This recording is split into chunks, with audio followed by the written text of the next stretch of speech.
Welcome! Today we'll talk about linear equations. A linear equation defined on the field of real numbers is an algebraic expression of the form we see here, where a1 to an refer to the coefficients, x1 to xn refer to the variables or unknowns, and b refers to the independent term. We can also define linear equations on another field besides real numbers. For example, if we define on the field of complex numbers, both the coefficients and the independent term must belong to that field. Here we have some examples of linear equations. The first one is 3x1 plus 5x2 minus x3 equals 10. The coefficients are 3, 5, and minus 1. The variables are x1, x2, and x3, and the independent term is 10.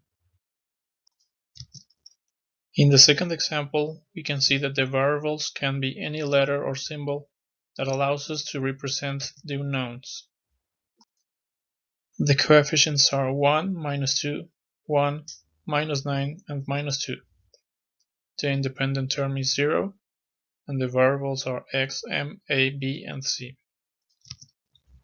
In the third example, we have irrational coefficients like pi and minus the square root of 2. We also have a rational coefficient and an irrational independent term.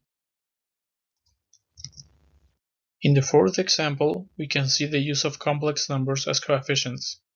While the linear equation is defined in the field of complex numbers, and the structure presented in the previous slides is respected, the linear equation will be correct. Here we show some examples of nonlinear equations. In the first example, we can see that x1 is squared. This does not respect the structure of a linear equation, which makes this equation nonlinear. In the second example, we have in the first term a product of two unknowns, so this equation is also nonlinear. The solution of a linear equation is a set of n-ordered values from k1 to kn, such that if we substitute the values of k1 to kn, the equation that was proposed is fulfilled. The set of values of k are a solution for that linear equation. Here we can see an example of a linear equation. We have a proposed solution that is x1 equals 5, x2 equals 0, and x3 equals 0.